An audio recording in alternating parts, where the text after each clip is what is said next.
Oui. D'accord. Vous allez enregistrer ici. J'ai aussi tous les documents que j'ai préparés.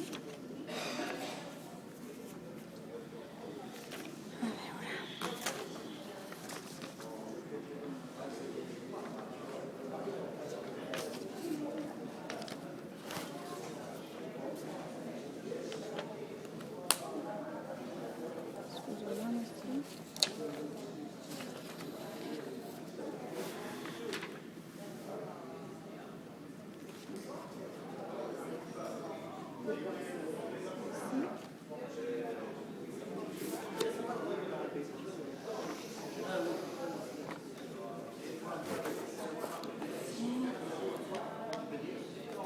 D'accord, monsieur, c'est bon. Ok. Quant temps fa que és alcalde? Ça fait combien que vous êtes le maire de Sfax?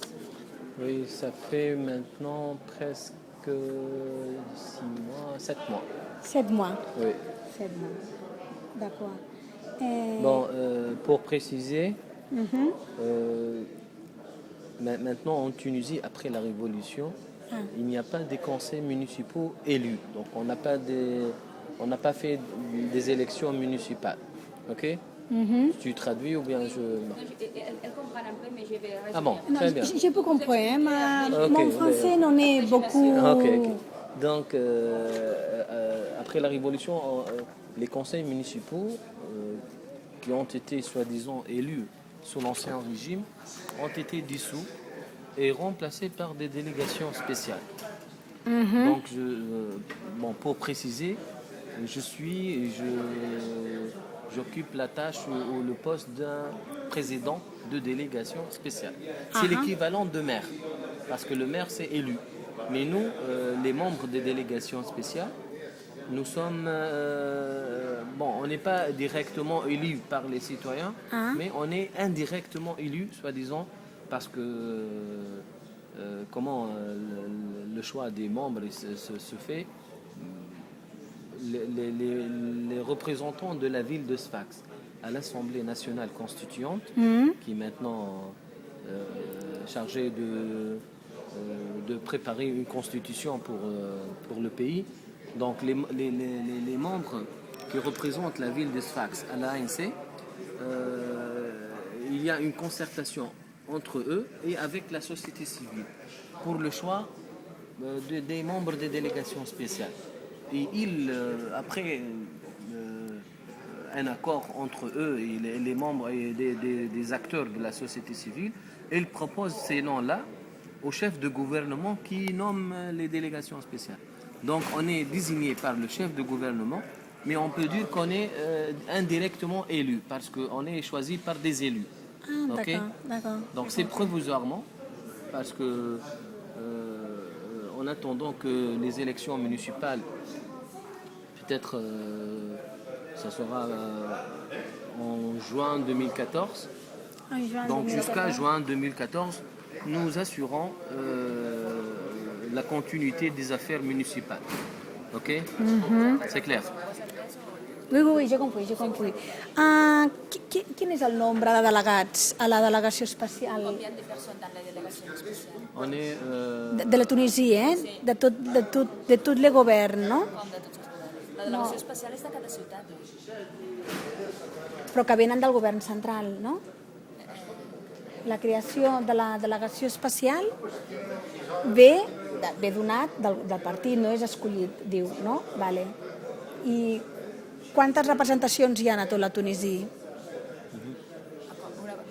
Il y a une délégation spéciale pour chaque ville. non, par exemple, en Sfax, c'est une ville. Il y a 16 municipalités. 7 municipalités dans le grand Sfax, c'est-à-dire l'agglomération urbaine, la zone urbaine. Oui. Et les autres sont dans des zones rurales, la campagne, c'est-à-dire. Donc, dans la ville, il y a 16 conseils municipaux, 16 municipalités. 16. Donc, et on a 16 délégations. Mais en Tunisie, maintenant, il n'y a pas des conseils municipaux élus. Donc, ils sont tous des délégations spéciales. Ah. Et ce sont des structures, c'est pas un produit de la Révolution, mais ça existe même avant la Révolution, les délégations spéciales. Parce que ce sont prévues par la loi. Ce sont des structures légales, prévues par la loi. Même sous l'Ancien Régime, il y avait des conseils municipaux qui ont été dissous et remplacés par des délégations spéciales. Donc c'est une technique ou c'est une structure qui n'est pas récente, c'est un peu ancienne. Il y a des autres pays qui aussi fonctionnent comme ça. Bon, généralement dans les périodes post-révolutionnaires, les périodes de transition démocratique, il y a des structures qui sont provisoires pour gérer les affaires et pour assurer la continuité. Mhm. Okay? D'accord. Pour nous, donc, on a 16 communes à Sfax. D'accord.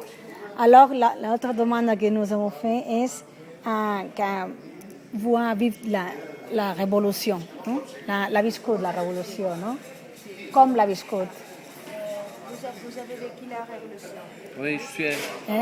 Qu'est-ce que vous pensez? Qu'est-ce que vous l'avez vécu? Com est-ce que l'avez-vous? Moi, je suis un avocat. Avocat. Oui, et donc, il faut savoir que ce corps a été, je peux dire, le seul secteur ou le seul corps que l'ancien régime n'a pas pu l'attaquer. Donc les avocats étaient toujours anti le despotisme de l'ancien régime. C'est quelque chose de fierté pour moi. Uh-huh. Bon, j'ai vécu la révolution comme tout le monde, mais spécialement en tant qu'avocat, parce qu'on était pratiquement dans les premiers rangs dans les manifestations, et on a encadré les manifestants qui ont été des jeunes diplômés, chômeurs, qui ont été des femmes, des filles, des gens pauvres, des gens peut-être qui n'ont pas de l'expérience. Donc les avocats, ils ont encadré tous ces gens-là pour que les manifestations aboutissent à leur objectif. Et on se rappelle tous, je sais pas, c'est parce que on se rappelle tous que la ville de Sfax, elle a un rôle très déterminant dans la victoire de la Révolution. Parce que le 12 janvier, avant 2 jours de la fuite de Ben Ali, et la très grande manifestation a été sortie de cette région-là.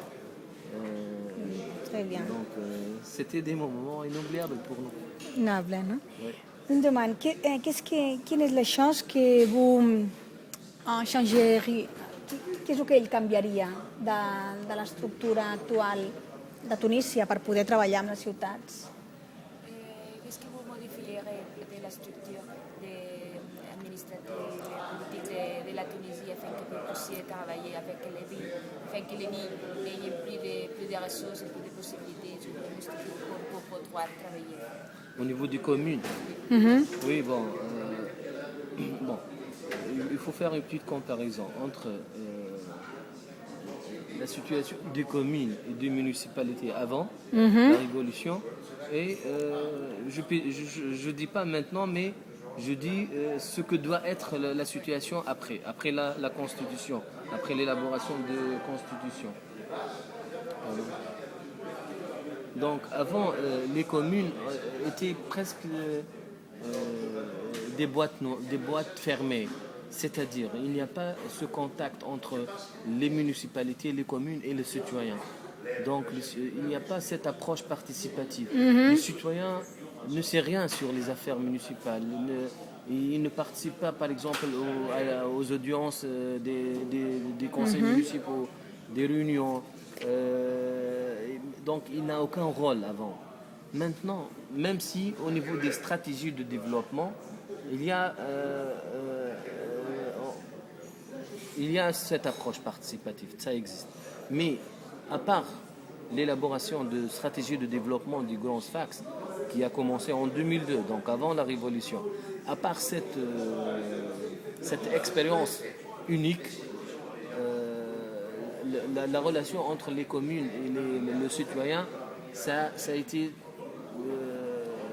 il n'y a pas cette approche participative, il n'y a pas le citoyen ne connaît rien sur les municipalités, sur le budget municipal, sur les projets de la municipalité, il ne connaît rien. Mais maintenant, on essaie, après la révolution, de concrétiser encore cette approche participative entre la société civile, le citoyen en général et la municipalité. Actuellement, par exemple, plusieurs réunions des commissions au niveau du conseil municipal, on a des citoyens qui assistent, des associations qui assistent à ces réunions. Donc ils présentent leur avis, ils vous donnent des idées. Donc c'est bien pour nous parce que c'est une question de proximité qu'on cherche entre la commune et le citoyen. Plus qu'il y a une proximité, on parle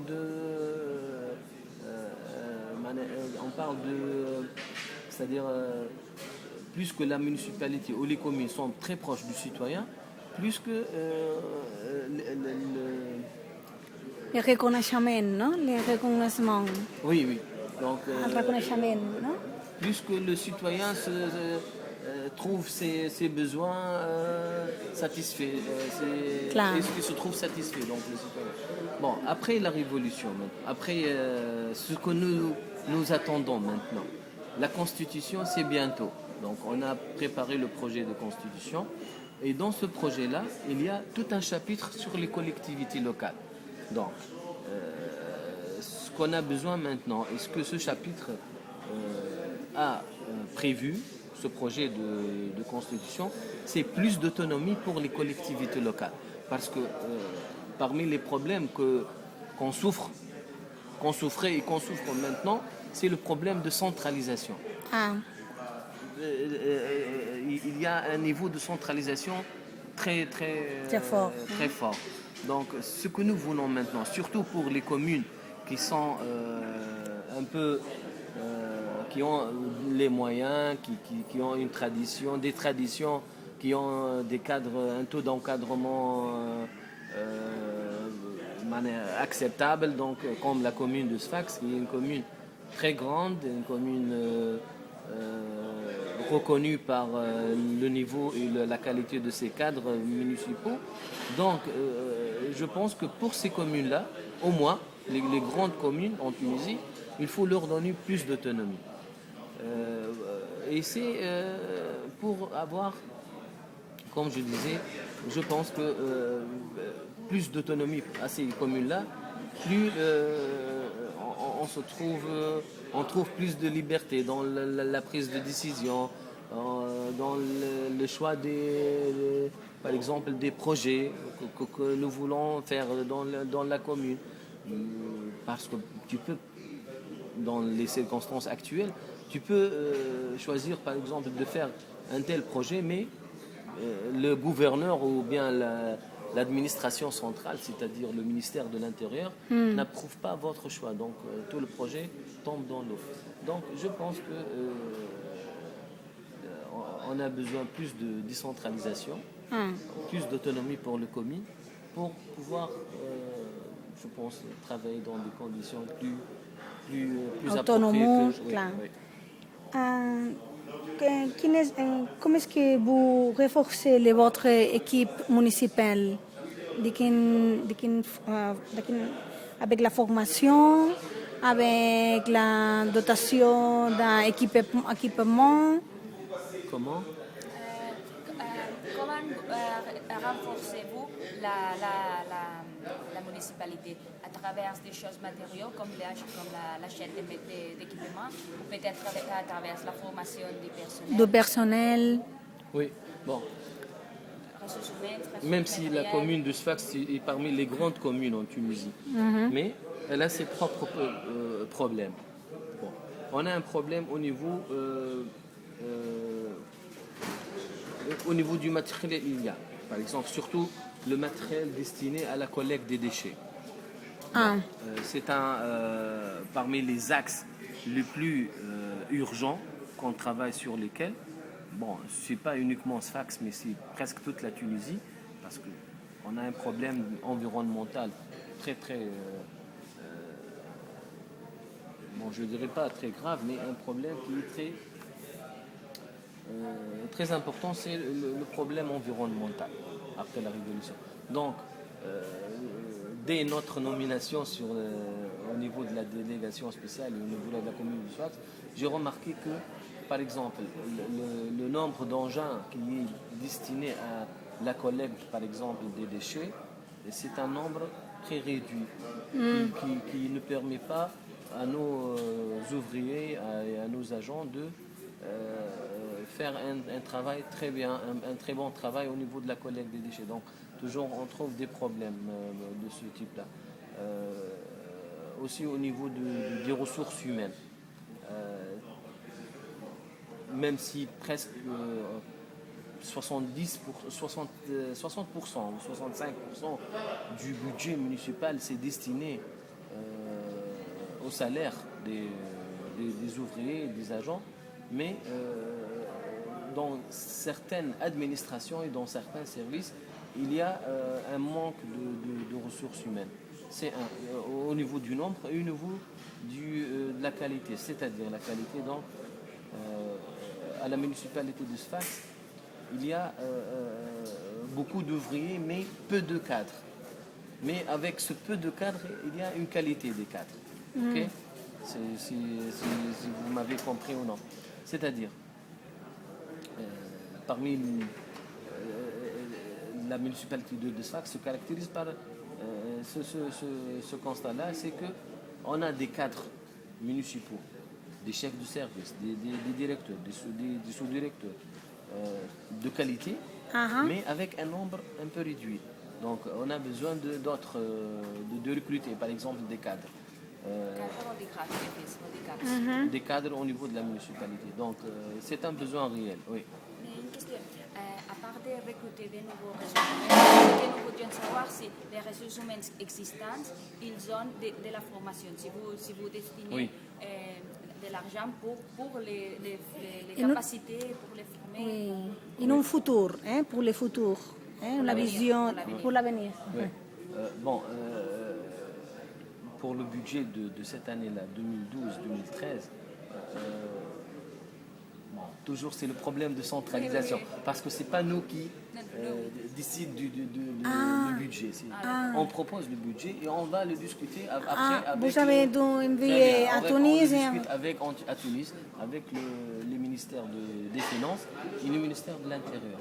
Donc toujours, nous voulons, par exemple, faire des prévisions ou proposer, par exemple,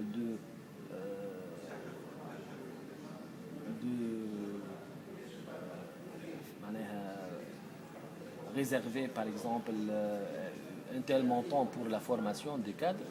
Et à Tunis, on nous dit que c'est trop, Bon, c'est pas parce qu'ils ne veulent pas la formation, mais tout simplement parce qu'il y a d'autres priorités, surtout après la Révolution. Donc, lorsque je parle des priorités, surtout la question environnementale. Donc, ils nous disent qu'il faut investir le plus, il faut dépenser le plus en matière de tout ce qui concerne l'environnement, parce que c'est primordial pour l'instant. La formation, c'est intéressant, mais on peut le retarder un peu. Donc, le budget consacré à la formation, c'est pas un grand budget. Donc, mais à part la formation que nos cadres font au niveau de la commune même, il y a des cycles de formation qui se font, par exemple, par le centre de formation et d'appui à la décentralisation. C'est un centre qui existe à Tunis. C'est un centre qui appartient au ministère de l'Intérieur et qui s'est chargé, il se charge de faire des cycles de formation pour les cadres municipaux. C'est le ministère. Donc, oui, c'est le ministère qui fait la formation. Avec par exemple, il se peut que dans les cadres de projets, dans le cadre de la coopération de centralisation, il arrive, non, la formation. D'accord. On programme des formations. Mais personnellement, je ne suis pas satisfait ni des budgets réservés à la formation,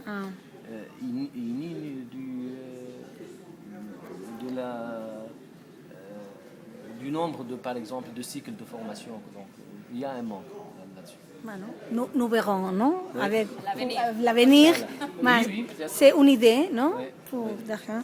Ah, mais non, et vous avez Sfax l'opportunité, non? De ser l'antenne de la dissémination de la, Ouais. del pensament estratègic, no? Ouais. Ah, quin sera le premier pas que vous ferez demain? Bon, je pense que Sfax, déjà en Tunisie, c'est presque la première ville qui a réussi l'élaboration de sa stratégie de développement. Bon, Tunis, la capitale, ils ont essayé, mais malheureusement, ça n'a pas réussi, ça a été échoué, la tentative. À Sfax, on a fait un très très très bon travail. Oui. C'est un travail excellent, tout le monde félicite le travail fait, même si c'était sous l'ancien régime. Mais c'est un travail, oui. il faut le dire, Nous c'est un connaissons. très grand travail. Bon, le problème c'est quoi? Le problème c'est que les projets qui ont été, les projets que la stratégie de développement de Sfax ou du Grand Sfax a préconisé n'ont pas encore vu le jour. Bien. Donc ce sont des projets très anciens. Pour répondre à votre question, je dis que c'est vrai qu'il y a Sfax, il y a un centre de transfert de connaissances. Et je pense, je l'ai dit avec, j'avais une réunion avec les maires des villes qui ont été présents avec nous, que ce centre-là va nous permettre d'échanger cette connaissance et cette expérience. Ils ont tous dit que votre expérience, c'est une référence pour nous. Donc je pense que ce type de centre, ce centre de transfert de connaissances va nous permettre tous d'échanger les connaissances et d'échanger les expériences. Donc c'est de partager toutes les méthodologies d'élaboration des stratégies, toutes les stratégies même. Bon, c'est pas pour copier-coller entre les villes, mais c'est pour s'inspirer de ces expériences. Mais ça au niveau du centre de transfert. Je reviens à la stratégie de développement. Je pense qu'on a fait un très bon travail au niveau de l'élaboration, mais on a des problèmes au niveau de la mise à jour, de la mise en œuvre de cette stratégie, parce que depuis 2005, la date de la fin de l'élaboration, de 2005 jusqu'à maintenant 2013, presque les grands projets ou les projets structurants figurant dans la stratégie de développement n'ont pas encore vu le jour. Et c'est dommage. Donc c'est malheureux, je le dis bien pour les factions, parce que on parle tous du potentiel de cette ville, mais à cause d'une part de certains choix politiques et d'autre part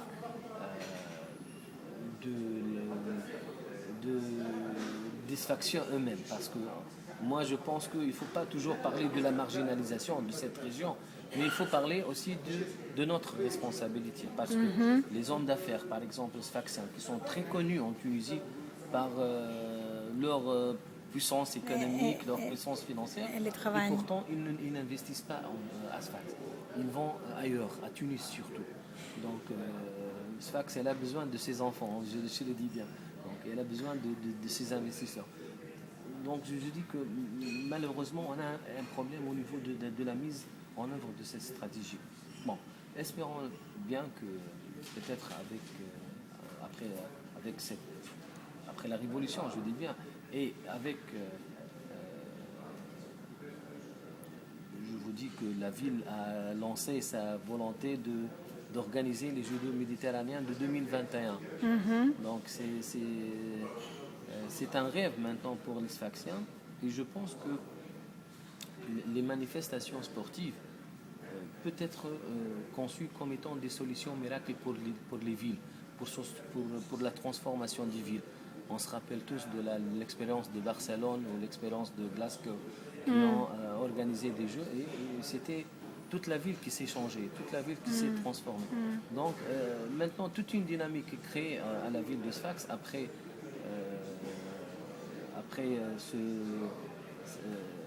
l'expression après qu'on a exprimé notre volonté et notre désir d'organiser les Jeux méditerranéens. Donc je pense avec ces Jeux-là, on peut voir un jour les grands projets qu'on a longtemps rêvé, verront le jour. Par exemple, le projet de la cité sportive. C'est un projet qui date de presque il y a 20 ans. On parlait toujours de la ville sportive, de la cité sportive. Le projet de Taparora. Taparora. C'est le grand projet et c'est le rêve des Sfaxiens parce que il est approuvé, non, pour le gouvernement central, oui. pour le ministère, Oui. non? Pendant longtemps, il y a beaucoup de problèmes et on dit bien des handicaps pour ce projet-là. Mais maintenant, il y a eu beaucoup de conseils ministériels concernant ce projet et beaucoup d'handicaps ont été évités pour que ce projet-là avance et pour que on peut voir un jour une autre ville, parce que les réserves qui existent dans le site Taparora, c'est presque 420 hectares sur 6 km sur la mer, donc c'est un... Les salines, donc, non? Oui, les salines, c'est les côtes sud. Donc c'est parmi les autres projets, les grands projets de Sfax, c'est la réhabilitation des côtes sud. Et lorsqu'on parle du littoral, Patrimoine natural. On parle du côte nord, c'est le projet Taparora. Et on parle des côtes sud aussi. Donc je pense que je crois bien que les années qui viennent porteront beaucoup de bien pour la ville de Sfax. D'accord. Et pour finaliser, qu'est-ce que vous peux parler à nous d'algune petite association, alguna petite organisation que vous voulez valorer maintenant à la nostra réseau pour écrire? Quelques associations ou organisations de la société civile qui se soient déjà organisées, que vous considérez qu'ils font un grand travail à la cité. Et qu'ils sont indispensables pour faire avancer tous les processus.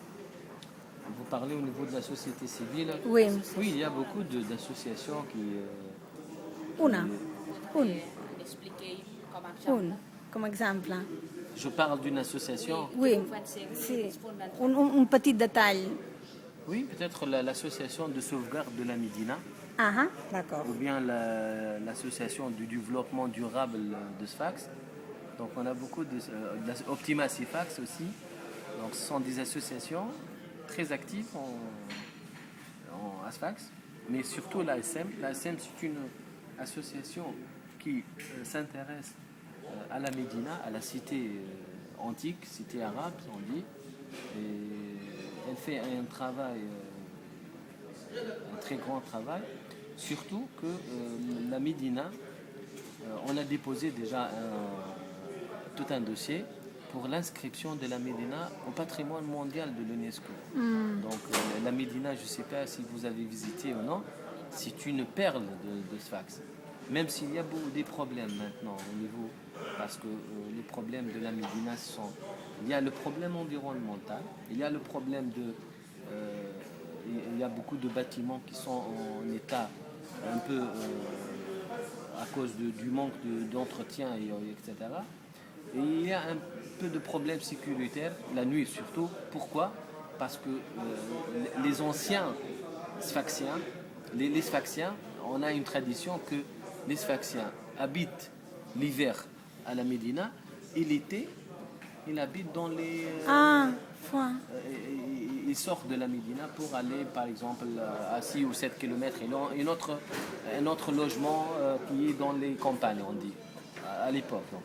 Donc, les gens de la Médina, ils l'ont quitté, ils ont déserté la Médina et les demeures et les maisons ont été occupées par des immigrés Bon, des immigrés, c'est-à-dire quelqu'un c'est-à-dire des autres régions limitrophes d'Esfahan. Donc c'est parmi les problèmes de la Médina. Mais en tant que ville antique, c'est une perle pour Oui. la région. Bon, c'est la seule, je peux dire que c'est la seule ville arabe en Tunisie qui est totalement entourée par les murailles. Totalement. Et aussi, elle est la seule ville arabe, après El Koufa en Irak, qui est caractérisée par le fait que la grande mosquée existe au centre de la Médina même. Donc si vous allez visiter les autres médinas de Kairouan, de Tunis, de Sousse, vous trouvez que la mosquée n'est pas au centre de la Médina. Tu fais des enregistrements. Eh oui. Il faut les soutenir maintenant, il faut C'est repérer. c'est fini. Ah bon? Bueno, ya era la dernière demande. Mais merci beaucoup, Il y aura monsieur. d'autres questions.